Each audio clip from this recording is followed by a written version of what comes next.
The Secrets of Mount Rushmore.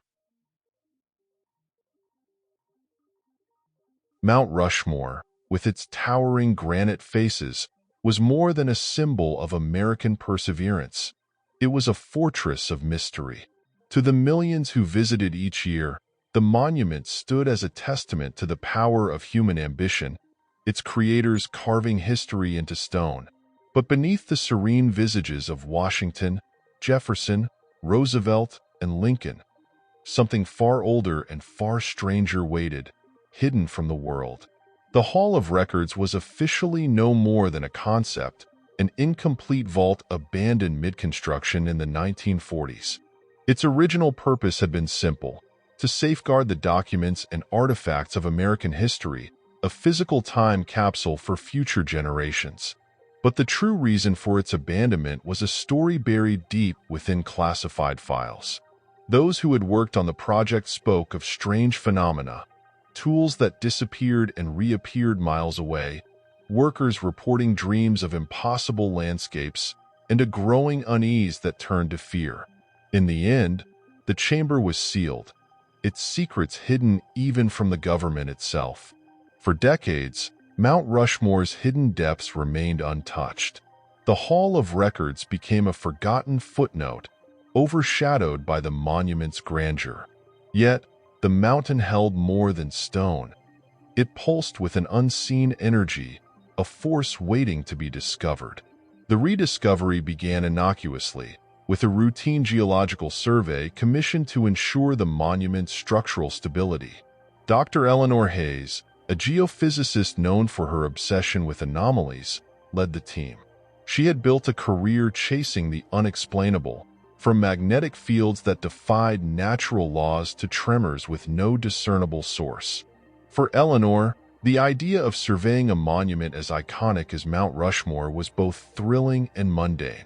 Until the first readings came in, the ground-penetrating radar was supposed to map the mountain's internal structure, revealing cracks, voids, or weaknesses.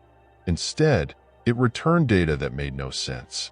There were gaps in the readings, blank spaces where the equipment simply refused to function. In some areas, the data seemed to fold back on itself, as though the stone was bending reality. And then there was the hum, an inaudible vibration that resonated through the equipment, setting needles twitching and monitors flickering. Eleanor's colleagues dismissed the anomalies as equipment malfunction, but Eleanor knew better. She had seen enough strange phenomena to recognize a pattern, and this one was undeniable. Something inside Mount Rushmore was interfering with their instruments, and she was determined to find out what. The breakthrough came late one night. As Eleanor reviewed the survey data alone, she noticed a cluster of anomalies near the Hall of Records, the so-called unfinished chamber. The readings showed a cavity much larger than the original blueprints indicated, with strange energy signatures emanating from its center. Eleanor felt a thrill of excitement and a pang of unease. If the readings were accurate, this was no simple geological feature. It was something else entirely. The next morning, Eleanor convinced her team to investigate. Armed with cutting-edge equipment and a sense of mounting anticipation, they climbed to the secluded entrance of the Hall of Records. The granite doorway was sealed, its surface weathered by decades of wind and rain. But as Eleanor ran her hand along the stone, she felt a faint vibration, like the thrumming of a distant engine. Her breath caught. The hum was real. Using a laser scanner, the team mapped the doorway in precise detail. They discovered faint engravings, symbols that didn't match any known language. The markings were intricate and geometric, their patterns repeating in a way that felt deliberate. Eleanor traced the symbols with her fingertips, her mind racing. They weren't just decorative, they were a code. As the team worked to decipher the symbols, the air around them seemed to grow heavier. The hum intensified, and the ground beneath their feet vibrated faintly. One by one, the team members began to feel a sense of unease, an irrational certainty that they were being watched. Some wanted to leave, but Eleanor pressed on, her curiosity outweighing her fear. After hours of work, the code was cracked, or so they thought. One of the symbols, when pressed in sequence with the others, caused the doorway to shimmer. The solid granite seemed to dissolve, revealing a dark passageway beyond. The team hesitated, their nerves frayed, but Eleanor stepped forward without hesitation. The air inside was cold and still, carrying the metallic tang of something ancient and untouched. Eleanor's flashlight cut through the darkness, revealing walls covered in more symbols, glowing faintly with an inner light. The chamber stretched far beyond what the radar had indicated, its dimensions impossible to measure. The walls seemed to shift when viewed from different angles, as though the space itself was alive. At the center of the chamber stood a pedestal, its surface smooth and featureless except for a single object resting atop it, a sphere. It was unlike anything Eleanor had ever seen, its translucent surface shimmering with shifting colors. As she approached, the sphere began to glow brighter, responding to her presence. The hum grew louder, resonating in her chest. Eleanor reached out, her hand trembling. The moment her fingers brushed the sphere, a surge of energy shot through her, and the chamber was flooded with light. Images filled her mind, flashes of civilizations rising and falling, of machines and beings far beyond human comprehension. The symbols on the walls seemed to come alive, rearranging themselves into patterns that told a story she couldn't fully understand. And then, a voice echoed in her mind, not a sound, but a presence. It was vast and ancient, carrying the weight of millennia. "You have opened the gate," it said. "The choice is yours. Step forward, and you will see. Step back, and the door will close forever." Eleanor's team called out to her from the entrance, their voices tinged with panic. "Eleanor, what's happening? Are you okay?" But Eleanor couldn't answer. Her mind was consumed by the voice, the images, the weight of the decision before her. She looked back at the passageway, where her team waited anxiously. She looked forward at the sphere, glowing with a light that seemed to contain the essence of time itself. And then she stepped forward. The moment Eleanor stepped forward, the air in the chamber seemed to shift. The walls pulsed with a faint light, and the sphere on the pedestal glowed brighter, casting shifting patterns across the stone floor. The hum intensified, resonating through her body like a tuning fork. For a fleeting second, she thought she heard voices, soft whispers in a language she couldn't understand. Then, with a sudden flash of light, everything changed. Eleanor found herself in a space that defied comprehension. It wasn't the chamber she had just entered. It wasn't even the mountain. She stood in an expanse of infinite light and shadow, where up and down, left and right, seemed meaningless. Floating geometric shapes, vast and intricate, rotated slowly in the distance. Some shimmered like glass, others pulsed like living organisms.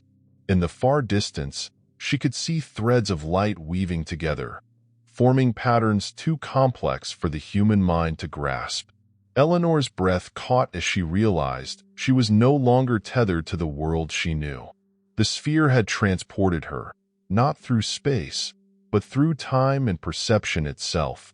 She felt both exhilarated and terrified. She was standing in the heart of something vast and ancient, a place where the rules of reality bent and twisted like the light around her.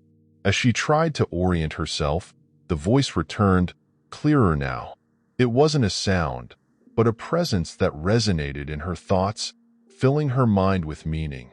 "You have entered the nexus," it said, "the convergence of what was, what is, and what could be." Eleanor turned in place, searching for the source of the voice, but she was alone. "What is this place?" she asked, though the words seemed hollow in the vastness of the nexus. "A bridge," the voice replied, "built by those who came before you. It connects the threads of existence, a map of time itself.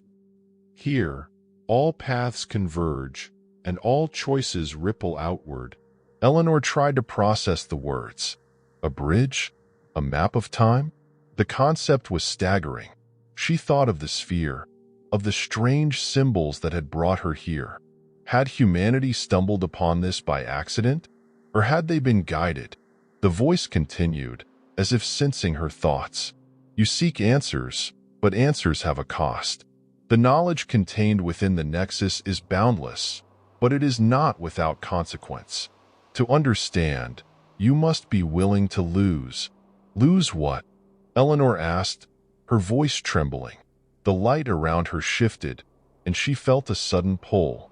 The floating shapes drew closer, their forms rearranging into something familiar. Scenes from her own life. She saw herself as a child, reading under the covers with a flashlight. She saw her first day in a lab, her face lit with excitement, and she saw herself standing in this very chamber, reaching for the sphere. You, the voice said, the deeper you go, the more of yourself you leave behind. Knowledge remakes the seeker. Eleanor hesitated, her instincts warring with her curiosity. She thought of the legends surrounding Mount Rushmore, the whispers of workers who claimed to have seen things they couldn't explain. The government had buried this place for a reason. But now that she was here, she couldn't turn back. The Nexus began to shift again, and the light threads expanded, forming vast corridors of possibility. Eleanor felt drawn to one in particular, a golden path that pulsed with energy. She didn't know why, but it felt familiar. She stepped toward it, her movements slow and deliberate. As she approached, the voice spoke again. You stand at a threshold. Beyond this point, you will see, but you cannot unsee. Choose wisely, for the path you walk will shape the world that follows. Eleanor paused, her mind racing. Was this what the builders of Mount Rushmore had intended? Had they created or discovered this nexus to understand the flow of history? And if so, why had it been hidden away? The light of the golden path pulsed, beckoning her forward. Eleanor took a deep breath, steeling herself. I'll take the risk, she said. Show me. The moment she stepped onto the golden path, the world around her dissolved. She was no longer in the Nexus. She was everywhere. She saw the construction of Mount Rushmore, workers chiseling stone under the watchful eye of its creator, Gutzon Borglum. But as she watched, she saw something else. Figures in the shadows, guiding Borglum's hand, their forms indistinct but undeniably present. The scene shifted. She saw the Hall of Records being sealed, not out of negligence but out of necessity. A team of scientists and military officials argued in hushed tones as the entrance was hidden. One of them held the sphere, their face pale with fear. We were never meant to find this, the figure said. It's too dangerous.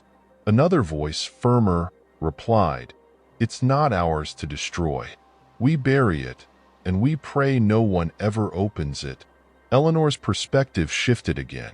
Now she saw the future, glimpses of what might come if the Nexus's power was unleashed. Cities rising and falling.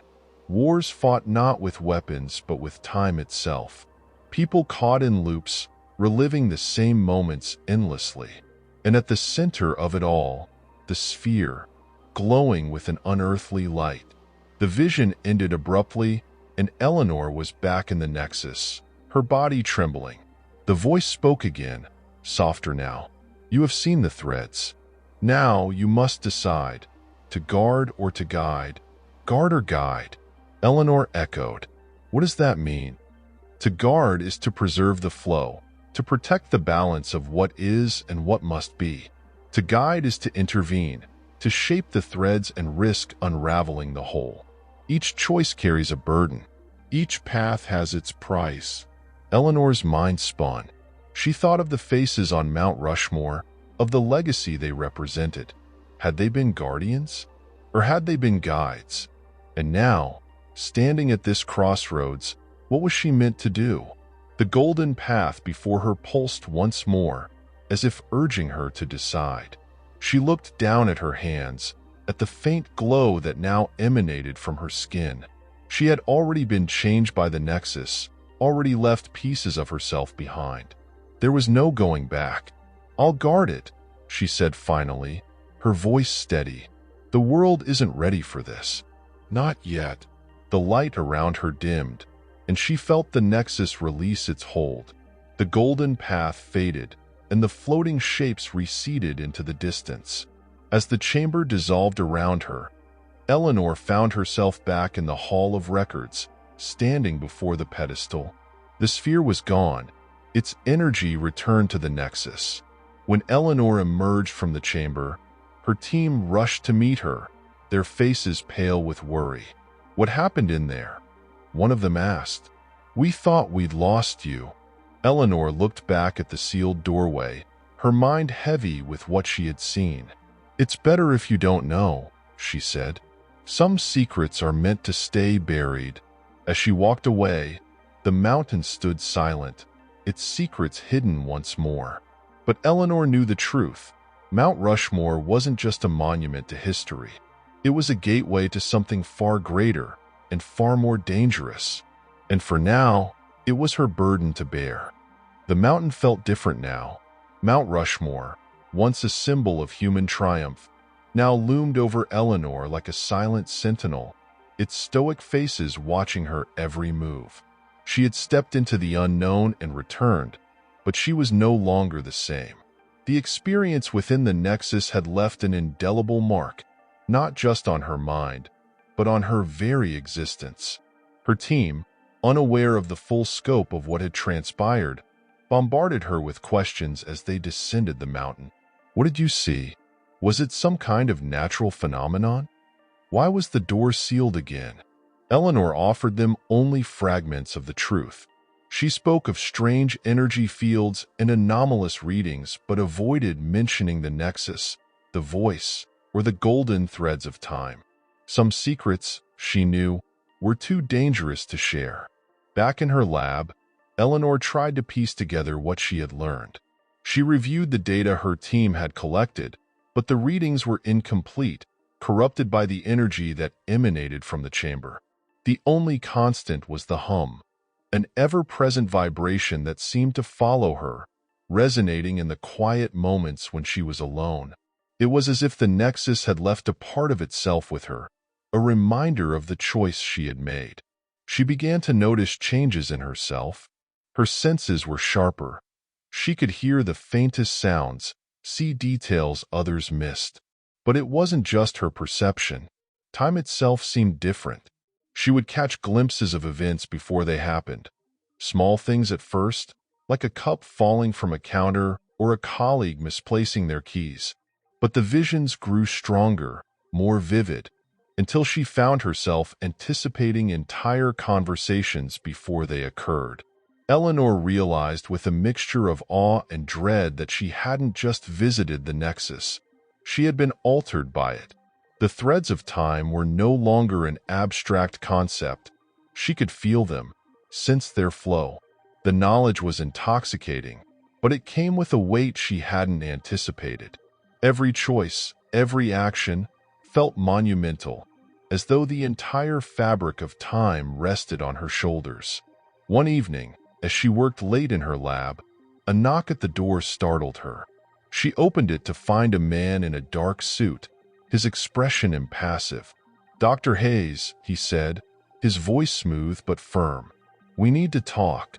The man introduced himself as Agent Foster, a representative of a government agency, so secretive he didn't even name it. He claimed to be part of a task force monitoring anomalies and explained that her team's discovery at Mount Rushmore had triggered a cascade of classified alerts. "What you found," he said, "isn't just a geological anomaly. It's something we've been watching for a very long time." Eleanor's pulse quickened. "You knew about the chamber?" Foster nodded. "We suspected. The Hall of Records was never just a storage vault. It was a containment site. The energy readings your team recorded matched those from similar locations around the world, places where time doesn't behave the way it should." Eleanor's stomach turned. "Similar locations? How many are there?"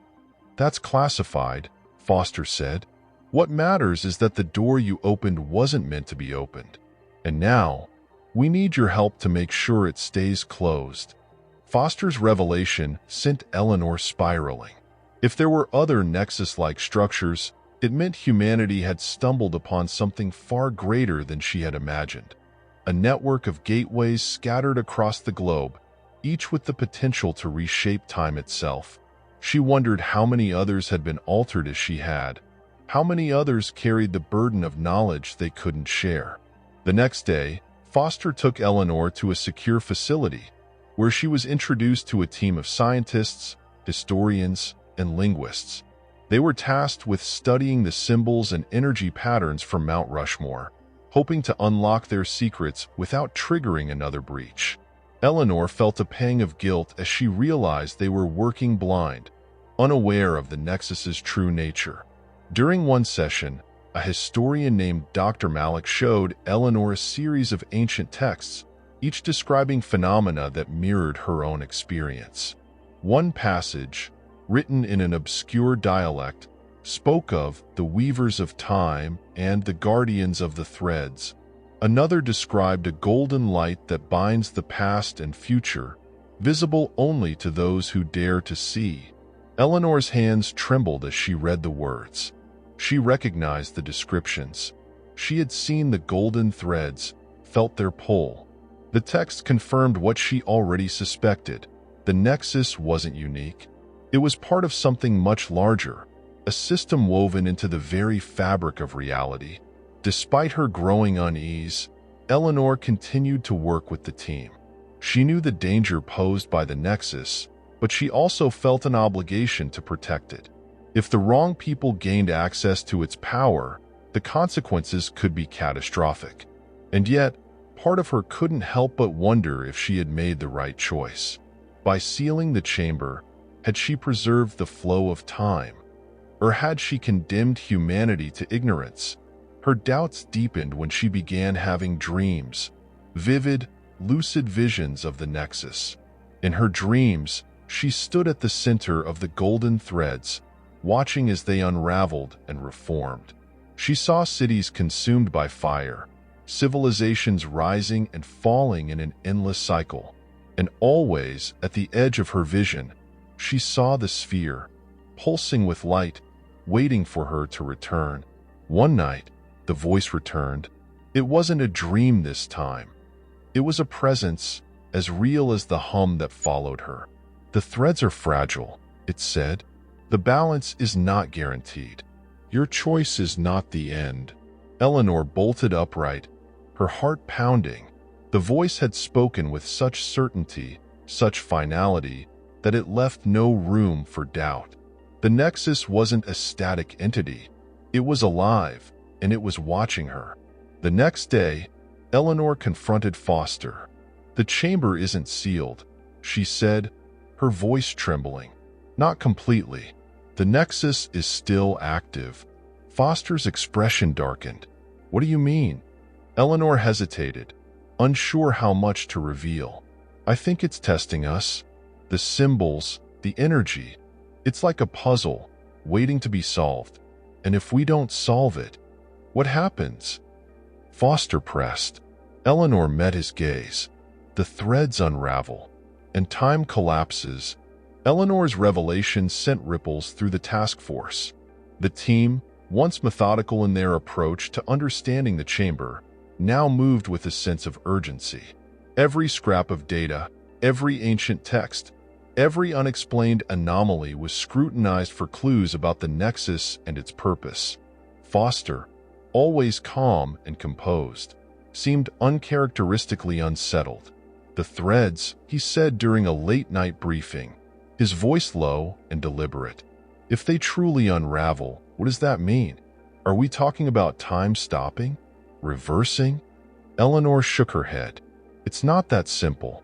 The Nexus doesn't just connect points in time. It sustains them.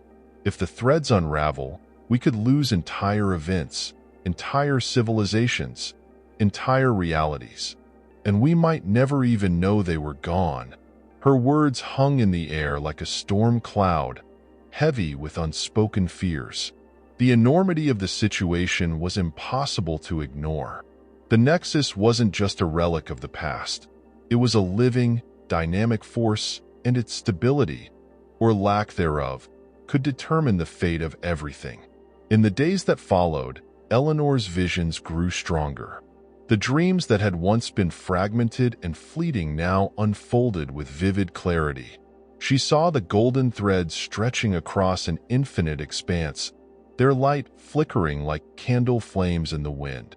She saw the faces of people she didn't recognize, some pleading, others defiant, and she saw the sphere, always the sphere, glowing with an intensity that made her chest ache.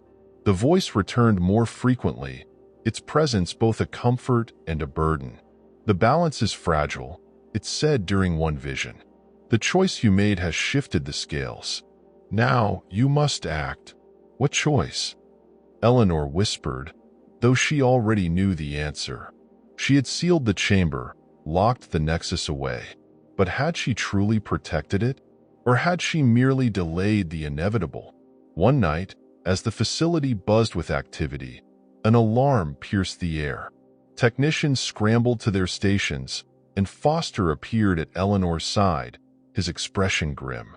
"We've detected a surge," he said. "The energy readings are off the charts." Eleanor's stomach dropped. "Where?" "Mount Rushmore," Foster replied. "The chamber." They moved quickly, boarding a helicopter that carried them back to the mountain under the cover of darkness. As they approached, Eleanor could see the faint glow emanating from the Hall of Records. The sealed door, once solid and impenetrable, now shimmered with the same translucent light she had seen during her first encounter. When they arrived, the hum was deafening. It resonated through the stone, through the air, through Eleanor's very bones. The task force hesitated, their fear palpable. But Eleanor knew what had to be done. "I have to go in," she said, her voice steady. Foster grabbed her arm. "You can't. We don't know what's in there." Eleanor met his gaze. "I do. And I'm the only one who can stop it." The chamber had changed since Eleanor's last visit. The walls no longer pulsed faintly. They blazed with golden light, the symbols rearranging themselves in real time. The sphere was back on the pedestal, its glow brighter than ever, and the air was thick with an energy that made every step feel like a struggle. The voice greeted her immediately. "You have returned." Eleanor didn't respond. Her focus was on the sphere, which seemed to pulse in time with the hum.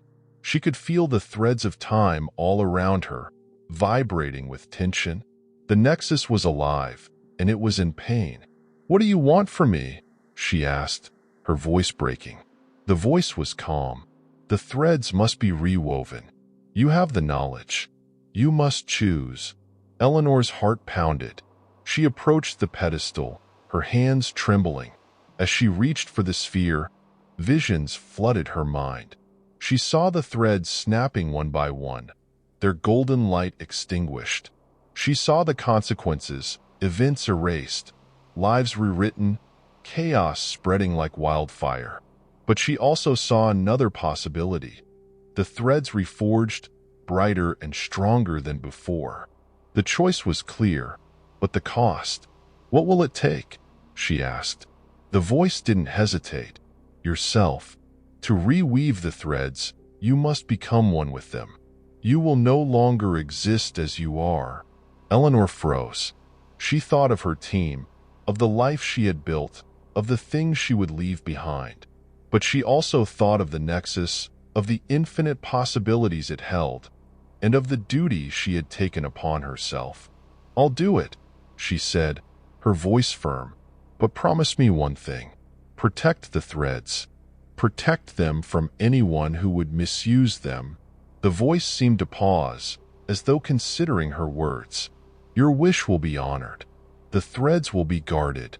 As Eleanor placed her hands on the sphere, the chamber erupted with light. She felt herself being pulled into the threads, her body dissolving into pure energy. It wasn't painful, but it was overwhelming. a cascade of emotions, memories, and sensations all at once. She saw her life flash before her eyes, each moment a thread in the vast tapestry of existence. And then, she was everywhere. She could feel the threads of time flowing through her, each one a story waiting to be told. She saw the past, the present, and the future all at once, their patterns weaving together in perfect harmony. She was no longer Eleanor Hayes. She was the Nexus, the guardian of time. Back at the mountain's entrance, Foster and the team waited anxiously. The hum began to fade, and the glow from the chamber dimmed until it disappeared entirely. When the door finally reappeared, it was sealed once more, its symbols etched into the stone. Eleanor didn't return. For weeks, the task force monitored the mountain, hoping for a sign. But the energy readings remained stable, and the chamber stayed silent. Foster eventually declared the site dormant, though he knew better than to call it safe. The Nexus had been stabilized, but its guardian was gone. Years later, rumors began to circulate among those who studied the unexplained. Stories of a mysterious figure who appeared in moments of great peril, guiding people away from disaster or nudging them toward pivotal decisions. Some said it was an angel. Others claimed it was a ghost. But those who knew the truth whispered a different name: Eleanor Hayes.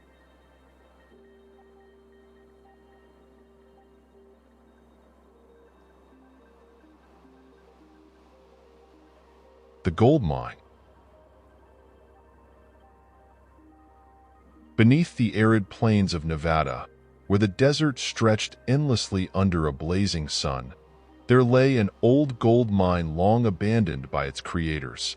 It was a relic of the 19th century gold rush, its tunnels carved deep into the earth in search of fortune. Over the decades, the mine had become little more than a ghost story, a place whispered about in local taverns but seldom visited. The wooden beams supporting its entrances were brittle with age, and the air around it carried the faint smell of rust and decay. But what few knew, what no one could have known, was that the mine wasn't abandoned because the gold had run out. It had been sealed because the miners had found something far more valuable and far more dangerous. The rediscovery happened by accident. A construction company, contracted to build a new highway through the desert, stumbled upon the mine while surveying the area. At first, it seemed like a routine find. The foreman, a pragmatic man named Frank Delaney, saw the mine as a potential obstacle, a piece of history to document and work around. But the deeper his crew explored, the stranger things became. The mine was remarkably intact, as though it had been abandoned only yesterday. Tools lay scattered as if dropped in haste, and the walls bore faint inscriptions that no one could decipher. But what unnerved the crew most was the air. It was too still, too heavy, carrying a faint hum that seemed to resonate in their bones. Frank called in a team of archaeologists to assess the site. Among them was Dr. Marisol Vega, a brilliant but enigmatic researcher known for her work on unexplained phenomena. Marisol had spent years chasing legends and anomalies, and the moment she set foot in the mine, she knew this was no ordinary discovery. "It's not just a mine," she said, her voice tinged with awe. "It's a gateway." The deeper Marisol's team ventured, the more inexplicable the mine became. The inscriptions on the walls were ancient, far older than the gold rush and unlike anything recorded in local history. Some glowed faintly in the dim light, their patterns shifting when viewed from different angles. The air grew colder the deeper they went, and the hum became more pronounced, like the droning of an unseen engine. At the heart of the mine, they found it, a massive circular structure embedded in the rock, its surface covered in intricate carvings. It was a portal, an artifact of unknown origin, radiating a soft, golden light. Marisol felt her breath catch as she approached it. The carvings seemed to pulse faintly, their patterns aligning and realigning in a way that defied logic. The portal wasn't active, but it was alive. Marisol could feel its energy, a subtle vibration that made her skin tingle. She reached out, her fingers brushing against the carvings, and the light intensified. The hum grew louder, and the ground beneath her feet trembled. "Step back," Frank shouted, pulling her away. But it was too late.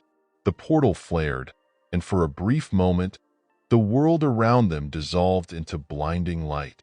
When the light faded, Marisol found herself standing in the same spot, but the air felt different, warmer. She looked around, her heart racing. The archaeologists and construction crew were gone. The tools and equipment had vanished, replaced by crude pickaxes and wooden carts laden with gold ore. She was still in the mine, but it wasn't abandoned anymore. Voices echoed through the tunnels, rough and hurried. Marisol turned toward the sound and saw them. Miners, their faces streaked with dirt, their clothes tattered but unmistakably of a bygone era. She had stepped back in time. Marisol's first instinct was to hide. She ducked behind a support beam, her heart pounding as she tried to make sense of what had happened. The portal had transported her. There was no other explanation. But how? And why? She watched as the miners moved about, their movements frantic. They were arguing, their voices rising and falling in heated tones. She couldn't make out every word, but one phrase repeated often enough to chill her to the bone. "The gate? They opened the gate," one man shouted, his face pale with fear. "We told them not to dig that deep." Another miner shook his head. "It wasn't us. It was the surveyor. He said there was something valuable down there." "Valuable?" The first man spat. "It's not gold. It's something else. Something alive." Marisol's mind raced. The miners had found the portal, just as her team had. But they didn't understand what it was, only that it was dangerous. She knew she had to find a way back to her own time, but the portal was the only means of doing so. And if the miners had opened it, they might have already unleashed whatever it was meant to contain. As she crept deeper into the tunnels, Marisol noticed strange changes in the air. The hum was louder now, almost deafening, and the walls seemed to pulse with light. The inscriptions she had seen before were no longer static. They moved like living things, their patterns shifting and morphing into shapes she couldn't comprehend. At the end of one tunnel, she found a chamber unlike any she had seen before. It was vast, its walls covered in the glowing inscriptions. At its center was the portal, now fully activated. Its golden light bathed the room, and within its shimmering surface, Marisol could see fragments of other places, cities, forests, barren wastelands. The portal wasn't just a gateway through time. It was a bridge to other worlds. But something was wrong.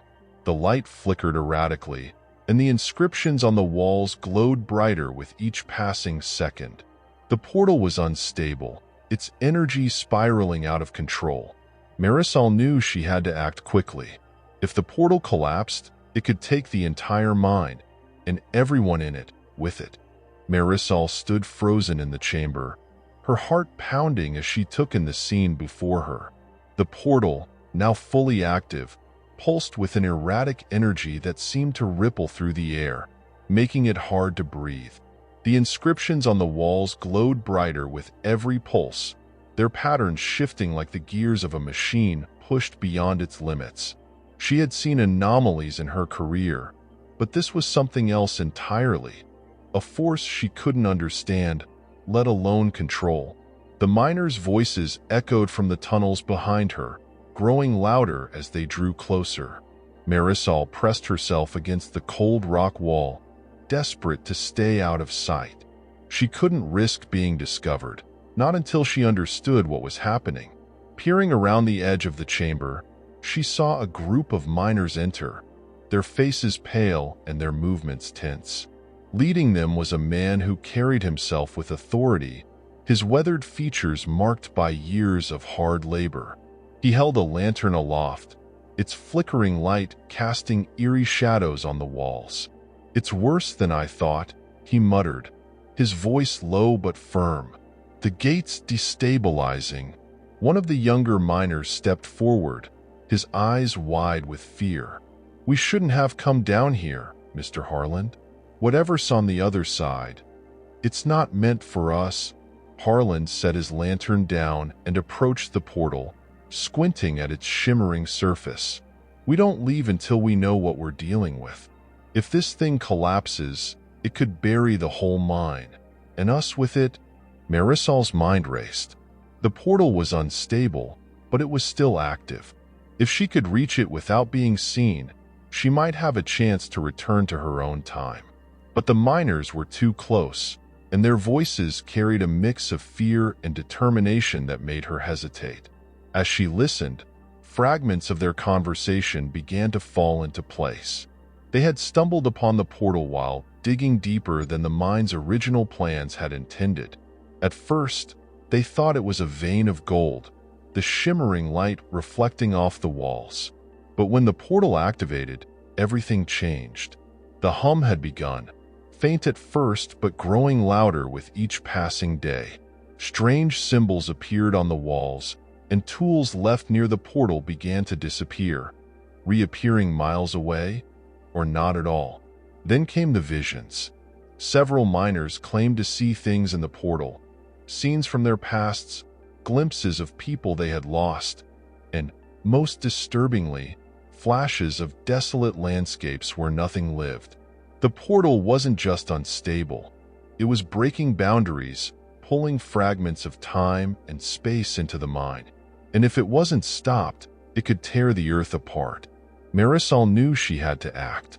The portal was the only way back to her own time, but it was also a ticking time bomb. If she left without stabilizing it, the consequences could be catastrophic, not just for the miners, but for the future she hoped to return to. She waited until the miners moved toward the far side of the chamber, their attention focused on the glowing inscriptions. Then, keeping to the shadows, she crept toward the portal. The air grew warmer the closer she got, the hum vibrating through her body like a living heartbeat. Her hands trembled as she reached out, her fingers brushing against the portal's surface. The moment she made contact, a surge of energy coursed through her, and the world around her dissolved into light. When the light faded, Marisol found herself standing in the same chamber, but it was empty. The miners were gone, and the air was still. The portal continued to pulse with light, but its energy felt different now, less erratic, more deliberate. As she stepped back, she realized she wasn't alone. A figure emerged from the shadows, its form indistinct at first, but gradually sharpening into something humanoid. It was tall and impossibly thin, its skin glowing faintly like the inscriptions on the walls. Its eyes, if they could be called that, were pools of light that seemed to see through her. "You are out of place," it said, its voice resonating in her mind rather than her ears. "This is not your time." Marisol's throat tightened. What are you?" The figure tilted its head, its movements fluid and deliberate. "We are the architects of the gate. We built it to traverse the threads of existence, to study and preserve the flow of time. But you're kind. You disturb what you do not understand." "I didn't mean to," Marisol said, her voice trembling. "It was an accident." The figure's gaze intensified. "Accident or not, your presence here has consequences. The gate is unstable because it is incomplete. To restore balance, it must be closed, or completed." Marisol's mind raced. "How do I complete it?" The figure extended a hand, its fingers glowing like molten metal. A fragment was lost during the construction, a keystone that binds the gate to the threads of time. Without it, the gate cannot sustain itself. "You must find it." Before Marisol could respond, the figure stepped back into the shadows and disappeared, leaving her alone in the chamber. The portal's hum grew louder, and the inscriptions on the walls glowed brighter, their patterns shifting into what she realized was a map. The lines and symbols converged on a single point, marking the location of the missing keystone. Marisol studied the map, her pulse quickening as she recognized the terrain. The keystone wasn't far, just a few miles from the mine, buried beneath the desert sands. She didn't know how it had ended up there, but she knew she didn't have time to question it. The portal's instability was growing, and every second she delayed brought it closer to collapse. As she made her way out of the mine, Marisol encountered the miners again. They were huddled near the entrance, their faces grim as they debated whether to abandon the site entirely.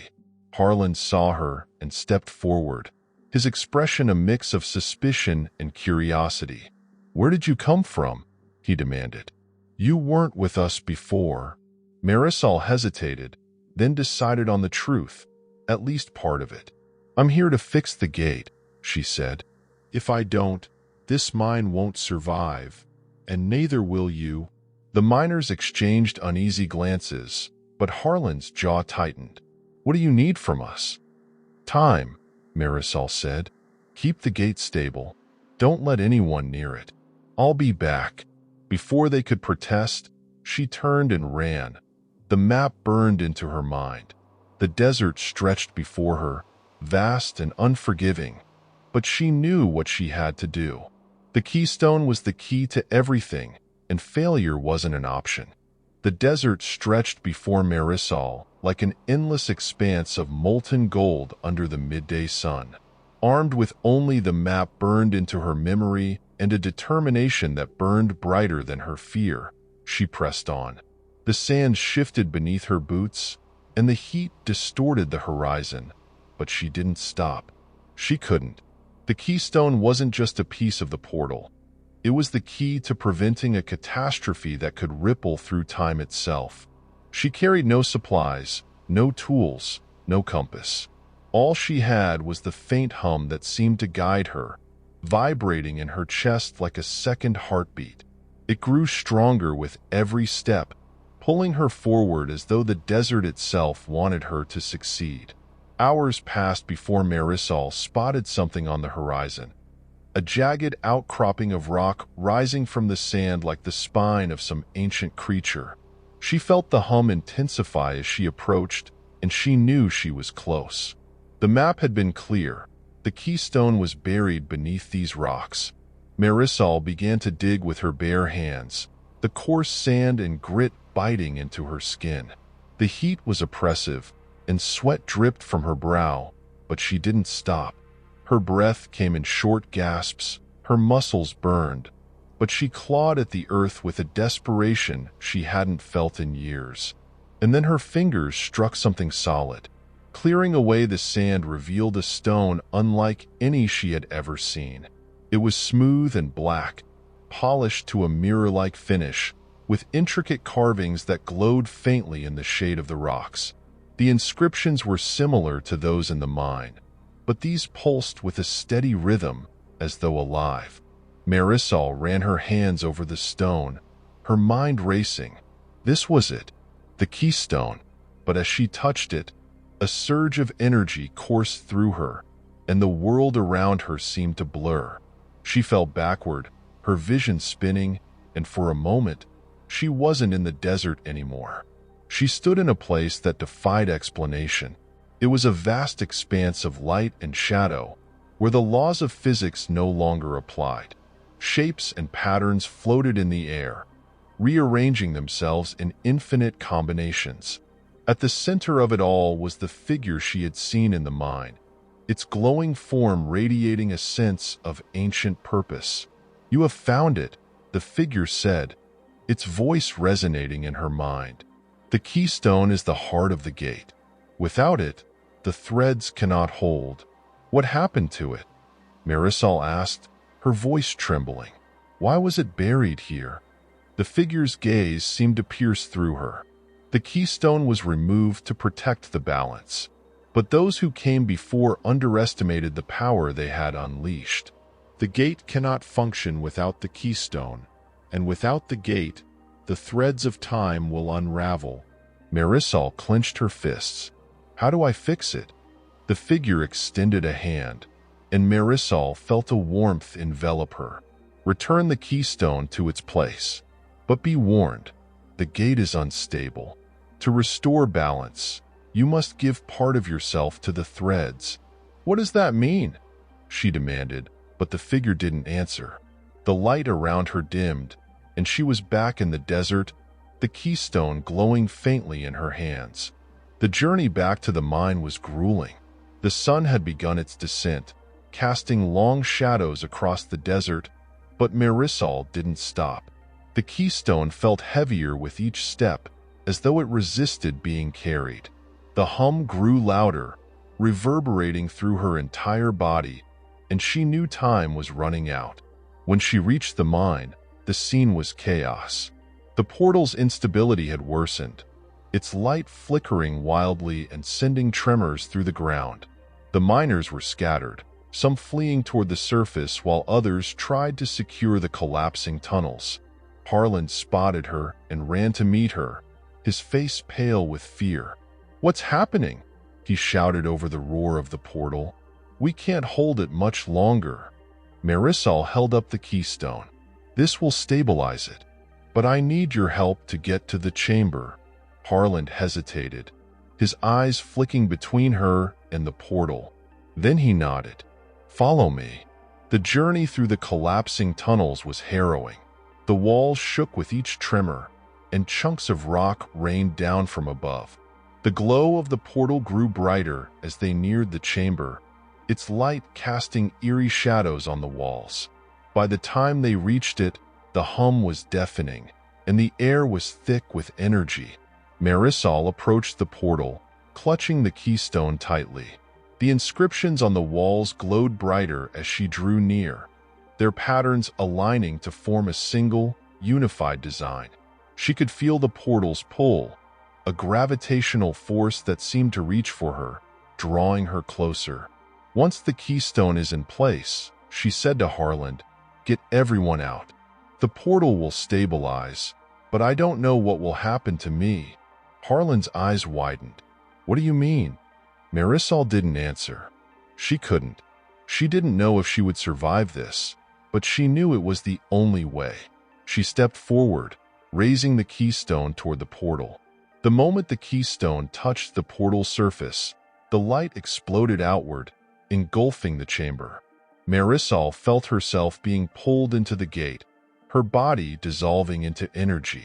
She saw the threads of time stretching out before her, their golden light weaving through the fabric of existence. For a brief moment, she was everywhere and everywhen, her consciousness expanding beyond the limits of her body. And then, she was back in the chamber. The portal's light had stabilized, its surface smooth and calm. The hum had faded to a gentle vibration, and the inscriptions on the walls glowed softly, their patterns fixed. Marisol stood before the portal, her breath ragged, her body trembling. She was alive, but she wasn't the same. Harlan and the miners stood at the edge of the chamber, their faces a mix of awe and relief. "You did it," Harlan said, his voice barely audible over the silence. Marisol nodded, though she felt the weight of what she had done. The portal was stable, but she could feel its presence within her, a connection to the threads of time that she could never sever. The chamber was silent, save for the faint hum of the portal, a gentle vibration that seemed almost peaceful now. The chaos had subsided, and the inscriptions on the walls pulsed rhythmically, as if the mine itself were breathing. Marisol stood at the center of it all, her body trembling from exhaustion and the weight of what had just occurred. The keystone had been restored, and the portal was stable. But she wasn't the same. Harlan approached her cautiously, his boots crunching against the loose rocks that littered the floor. "You did it," he said, his voice quiet but filled with awe. "The portal, it's not collapsing anymore."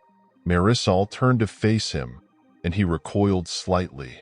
Her eyes, once a warm brown, now glowed faintly with a golden light.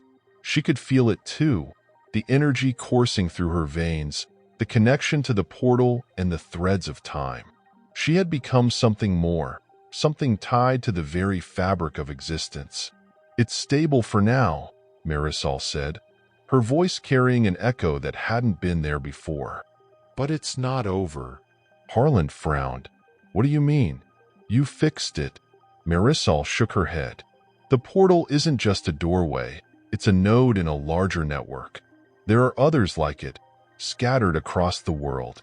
If even one of them destabilizes, the balance will be broken again." The miners, drawn by the sudden stillness, began to gather at the edge of the chamber.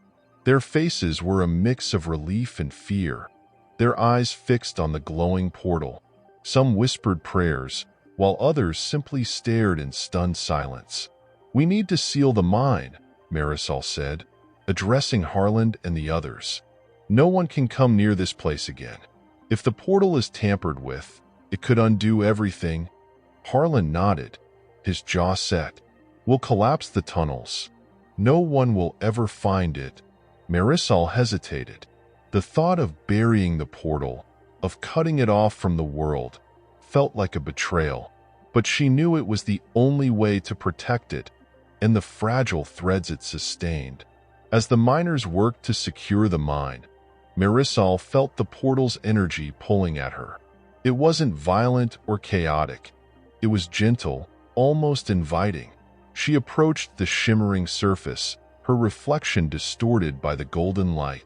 Within it, she could see fragments of time, scenes from the past and glimpses of the future, all flowing together in a seamless tapestry. The voice of the architect returned, soft but firm. "You have done well. The gate is restored, and the balance is maintained. But the threads remain fragile. They require a guardian." Marisol's chest tightened. "A guardian?" "The keystone has bound you to the gate," the voice continued. "You are connected to the threads now. You see their flow, their fractures. You understand their importance. You must protect them." Marisol felt a pang of fear. "And if I refuse?" The voice didn't answer directly. Instead, it showed her a vision. The portal destabilizing, its light consuming the chamber, the mine, and the land beyond. She saw cities crumble, timelines unravel, and existence itself collapsing into chaos. "I understand," she said, her voice trembling. "I'll do it." "Then step forward," the voice said, "and take your place among the threads." Marisol turned to Harlan and the miners one last time. "Seal the mine," she said, her tone resolute. "And never speak of this place again." Harlan opened his mouth to protest, but the look in her glowing eyes stopped him. He nodded slowly, his expression somber. "We'll do as you say." With that, Marisol stepped into the portal. The moment her body touched the golden surface, she felt herself dissolve into light. The chamber, the miners, and the mine faded away, replaced by the infinite expanse of the threads. She stood at the center of it all, surrounded by glowing lines that stretched into eternity. Each thread pulsed with life, carrying the essence of time itself. She could see everything now, every moment, every choice, every possibility. She saw the past she had left behind, the present she had saved, and the future she now held in her hands. She felt the weight of her responsibility, but also a profound sense of purpose. The voice of the architect returned, softer this time. "You are the keeper of the threads. You will guide them, protect them, and ensure their flow remains unbroken. This is your purpose." Marisol nodded, her fear replaced by determination. She reached out, her fingers brushing against the threads, and felt their warmth. She wasn't alone. The threads were alive, and they welcomed her. Back in the mine, Harlan and the miners worked quickly to collapse the tunnels. The sound of falling rock echoed through the passages, sealing the chamber and its secrets beneath tons of earth. When the last tunnel was closed, Harlan stood at the entrance, staring out at the desert. The mine was gone, but the memory of what had happened would stay with him forever. He thought of Marisol, of the sacrifice she had made to protect something none of them could fully understand. And as he turned to leave, he felt a strange sense of peace, as though the mine itself had given its blessing. Years later, the mine became nothing more than a legend. Locals spoke of strange lights in the desert and whispered stories of a glowing figure that appeared in moments of crisis, guiding lost travelers to safety. Some said it was a ghost. Others believed it was an angel. But those who truly listened knew the truth. The figure wasn't a ghost or an angel. It was Marisol, the keeper of the threads, watching over the fragile fabric of time.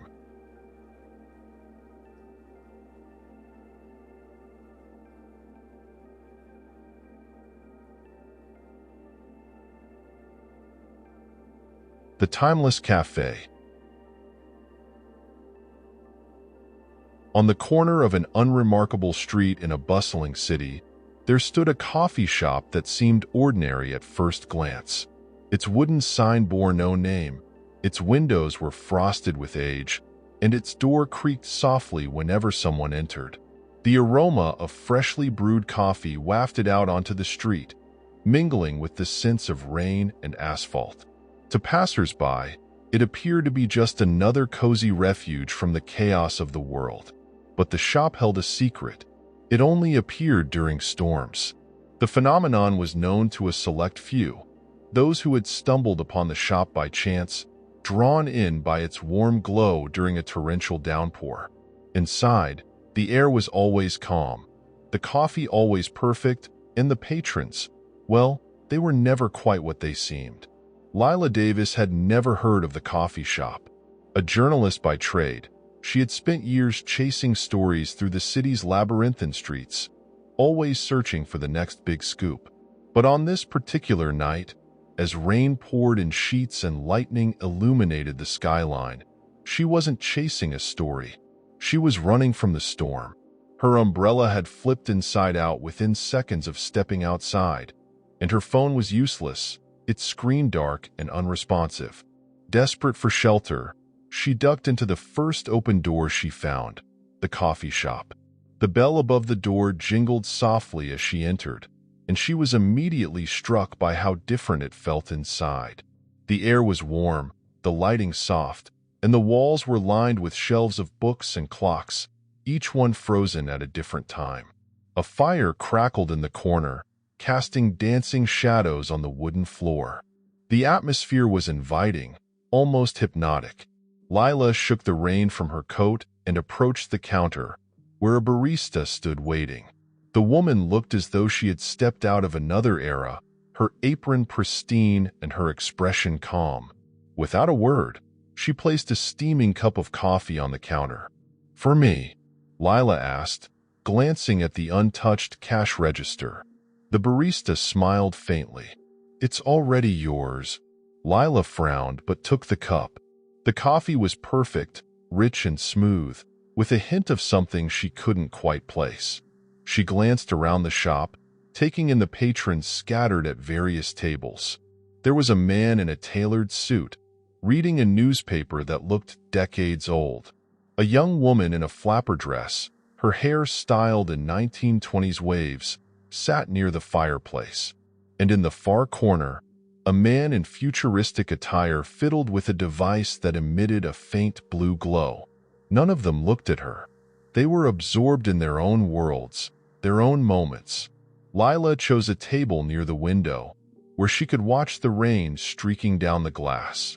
She sipped her coffee, her curiosity growing with each passing minute. The shop felt out of place, as though it didn't belong in the modern world. And the patrons, they didn't seem like ordinary people. Her gaze fell on the young woman in the flapper dress, who was carefully writing in a leather-bound journal. The woman glanced up, her eyes meeting Lila's for a brief moment, and Lila felt a chill. There was something in the woman's gaze, something knowing, as though she could see right through her. Lila turned her attention back to her coffee, her mind racing. She had stumbled upon countless strange stories in her career, but this was different. The shop wasn't just peculiar, it was impossible. She glanced at the clocks on the walls, each one frozen at a different time, and wondered if they held a clue. First time here? The voice startled her.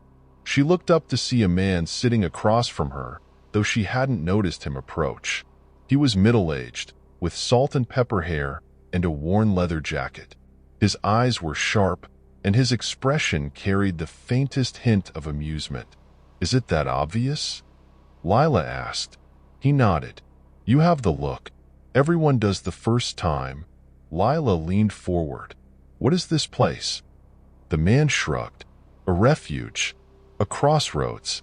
Depends on who you ask." "That's not much of an answer.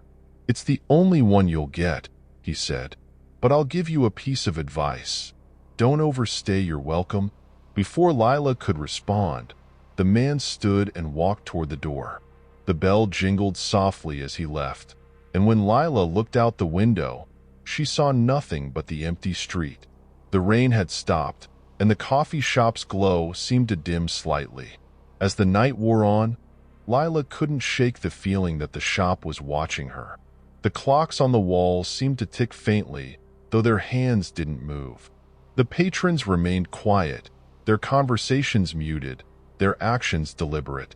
The barista moved with an almost otherworldly grace, refilling cups and tidying tables without a sound.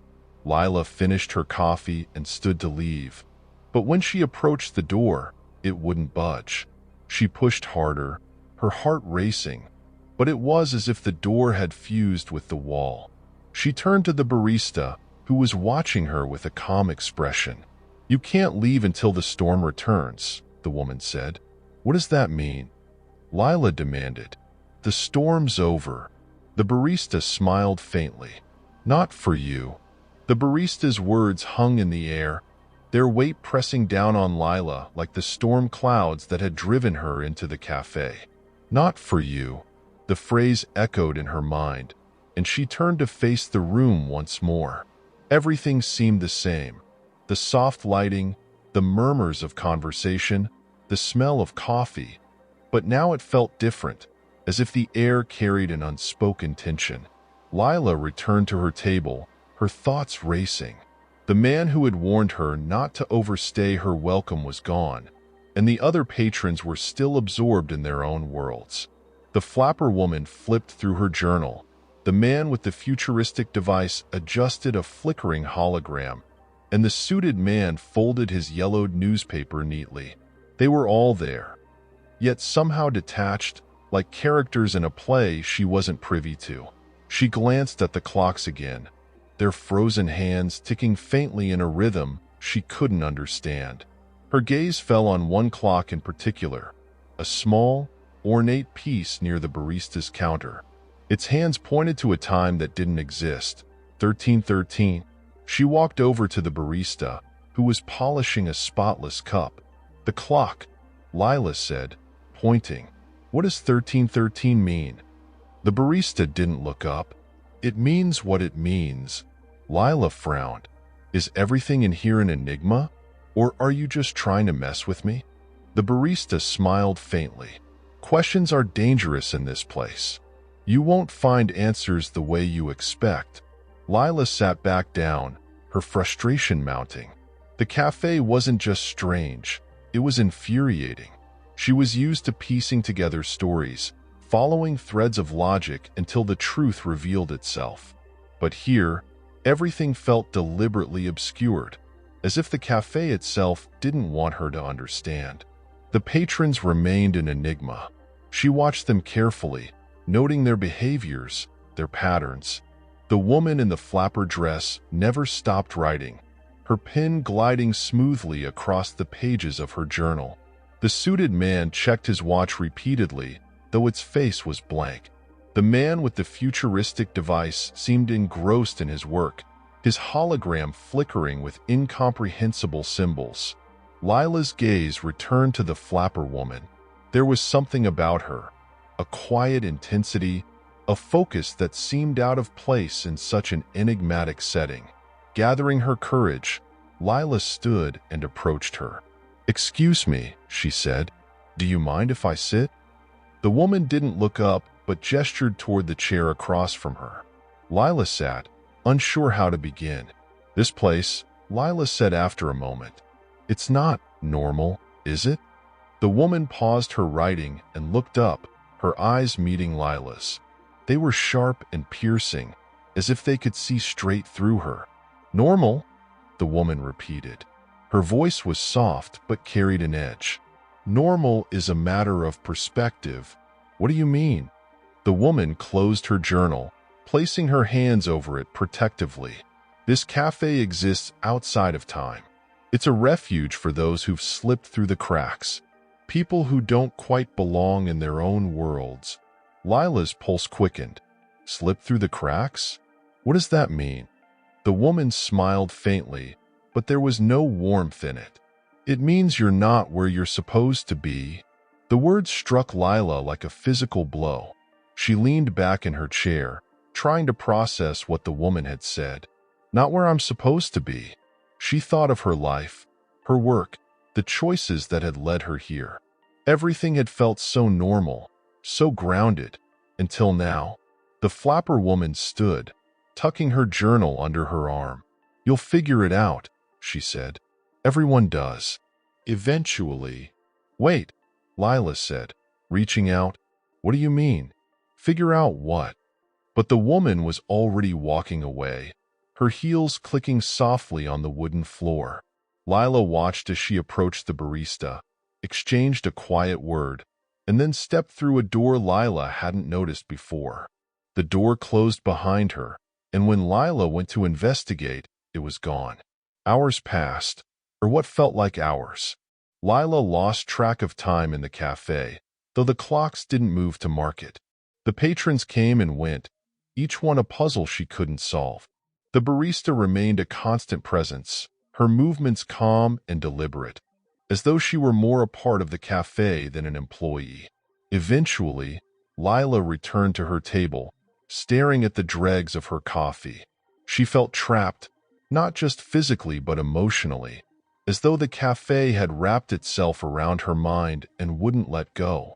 She thought of the storm outside, of the rain that had driven her here. Was it still raining? Had it stopped? And why couldn't she leave? As she sat there, the man with the futuristic device approached her table. He placed the small, glowing device on the surface between them, its light casting strange patterns across their faces. You're looking for answers, he said, his voice low and mechanical. Lila nodded cautiously. Do you have them? The man tilted his head, studying her. Not all of them. But I know this. The cafe chooses who comes and goes. You're here because it wants you here. And why does it want me here? The man's expression didn't change. That's for you to figure out. He picked up the device and walked away, leaving Lila more confused than ever. She stared at the empty table, the faint hum of the clocks filling the silence. As the night deepened, or what passed for night in the cafe, Lila felt a strange sensation, a pull toward the frozen clocks on the wall. She approached them cautiously, her eyes scanning their faces. Each one was unique, its hands frozen at a different time. But as she looked closer, she noticed something odd. The clocks weren't random. They told a story. One clock's hands pointed to 8:17, another to 3:42, a third to 10:11. Together, they formed a sequence, a pattern she couldn't quite decipher. The hum grew louder as she studied them, and for the first time, the hands of the clocks began to move, slowly, deliberately, as though guiding her. The barista's voice broke the silence. You're close. Lila turned to see the woman watching her, a faint smile on her lips. Close to what? The barista didn't answer. Instead, she gestured toward the door. Outside, the storm had returned, lightning illuminating the street and rain hammering against the windows. The storm will take you where you need to go, the barista said. If you're ready. Lila hesitated, her heart pounding. The cafe had given her more questions than answers, but the pull of the storm was undeniable. She nodded, and the barista stepped aside, opening the door. The rain was cold as Lila stepped into the night, and the cafe's glow faded behind her. She turned back once, but the shop was gone, leaving only an empty corner and the sound of the storm. The rain was relentless, soaking Lila to the bone as she stood on the empty street corner. The faint glow of the cafe had disappeared, replaced by the dim light of a flickering street lamp. The storm was alive with energy, its thunder rolling like distant drums and its lightning casting brief, stark shadows across the city. Lila turned in circles, disoriented, her mind racing with questions. Where had the cafe gone? What was the purpose of it all? And what did it mean to be not where she was supposed to be? Her thoughts were interrupted by a sudden flash of light, brighter and sharper than any lightning strike. It illuminated the street ahead, where a figure stood silhouetted against the rain. Lila blinked, and the figure was gone. But the light lingered, pulsing faintly like a beacon, drawing her forward. She followed the glow, her footsteps splashing through puddles as she moved deeper into the storm. The city around her seemed to blur and shift, the streets bending and twisting in ways that defied logic. The buildings grew taller and darker, their windows reflecting distorted images that vanished when she looked directly at them. She felt as though she were walking through a dream or a memory. The light led her to an old bridge spanning a river swollen with rain. The water below churned violently, its surface illuminated by the same ethereal glow that had guided her here. On the bridge stood the man in the leather jacket, the one who had warned her not to overstay her welcome. "You made it," he said, his voice calm despite the storm. Lila approached him cautiously. "What is this? What's happening to me?" The man smiled faintly, his expression tinged with something she couldn't quite place. Pity, perhaps, or understanding. "You're crossing over," he said. "The cafe brought you to the edge, and now the storm is taking you the rest of the way." "Crossing over to what?" Lila demanded. "To where you belong," the man replied. "Or maybe to where you've always been headed." His words offered no clarity, but there was a sincerity in his tone that kept her from pushing further. Instead, she turned her attention to the bridge itself. The glow intensified as she stepped onto it, the air growing warmer and heavier. Each step felt like a pull, drawing her closer to something she couldn't yet see. Halfway across the bridge, Lila stopped. The storm seemed to calm around her, the rain easing to a gentle mist. Ahead, the glow coalesced into a doorway, an arch of light that shimmered with every color imaginable. Beyond it, she could see faint images, a cityscape unlike any she had ever seen, its skyline filled with towers that seemed to float in the air. The sight was both beautiful and alien, a glimpse into a world she couldn't comprehend. The man in the leather jacket stood beside her. "This is it," he said. "The cafe showed you the door. The storm opened it. Now it's your choice to step through." Lila turned to him, her heart pounding. "What's on the other side?" "That depends on you," he said. "The cafe doesn't take people at random. You're here because your thread doesn't fit in the fabric of your world. This place, this moment, it's giving you a chance to find where you truly belong." Lila stared at the doorway, her mind racing. She thought of her life, the choices she had made, the moments she had doubted herself. Had she been drifting all along, out of sync with the world she thought was hers? "What happens if I don't go through?" she asked. The man's expression darkened. "Then you go back to the life you know, to the world you don't fit into. But you won't remember any of this. The cafe, the storm. It'll all be gone, like a dream you can't quite recall." The thought filled her with a strange sadness. The cafe had been confusing, maddening even, but it had also awakened something in her, a sense of purpose she hadn't felt in years. She looked at the doorway again, its light pulsing gently, as if inviting her in. Lila took a deep breath and stepped forward. The moment she crossed the threshold, the world dissolved into light. She felt weightless, suspended in a vast expanse of warmth and color. Images flashed before her eyes, scenes from her life, memories she had forgotten or buried. She saw herself as a child, exploring the woods behind her house with a curiosity that seemed boundless. She saw her first job as a journalist, the thrill of chasing a story igniting a fire in her chest. And she saw the moments of doubt, the times she had felt out of place, as though she were living someone else's life. The light around her shifted, and the images faded.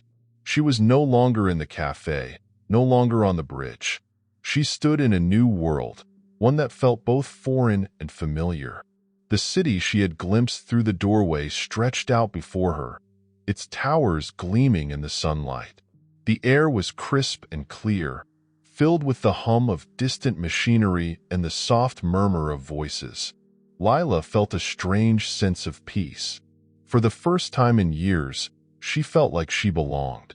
Back on the bridge, the man in the leather jacket watched as the doorway closed, its light fading into the storm. He turned and walked away, his footsteps silent against the wet pavement. The storm began to ease, the rain giving way to a clear night sky. The cafe would appear again, as it always did, drawing in those who had lost their way. But for now, its work was done. The city stretched out before Lila, a breathtaking panorama of innovation and beauty. Towering structures gleamed like glass under the brilliant sun, their forms defying gravity and logic. Walkways suspended in the air connected floating platforms adorned with lush greenery. The hum of distant energy reverberated through the air, a melody that resonated with the sense of harmony surrounding her. Lila took a tentative step forward, her heart racing. She had crossed into a world she couldn't have imagined, a place where time and possibility seemed to converge. The storm, the cafe, the bridge. Everything had led her here. But what was here? And why had she been brought to this moment? Her thoughts were interrupted by a voice, calm, measured, and familiar. "You've arrived." Lila turned to see a figure approaching, its form shifting subtly with the light. It wasn't the man in the leather jacket, nor the barista, but something else entirely. The figure's features were indistinct, as though it existed somewhere between solid and ethereal. Its presence exuded warmth and understanding. "Who are you?" Lila asked, her voice steady despite the whirlwind of emotions inside her. The figure inclined its head. "A guide, a watcher, one who ensures the threads remain untangled." Lila frowned. "The threads?" The figure gestured toward the city, its hand tracing an invisible pattern in the air. "This place exists beyond the boundaries of time as you know it. It is a nexus, a point where fractured threads converge. You were brought here because your thread no longer aligned with the fabric of your world." Lila's chest tightened. "So I didn't belong there? Is that what this is about?" "It's not about belonging," the figure said. "It's about purpose. Your thread holds potential, a resonance that could not be realized in your original timeline. Here, you can become who you were meant to be." The words hung in the air, heavy with implication. Lila thought of her life, the stories she had chased, the moments of joy and struggle, the creeping sense that she was always a step out of sync with the world around her.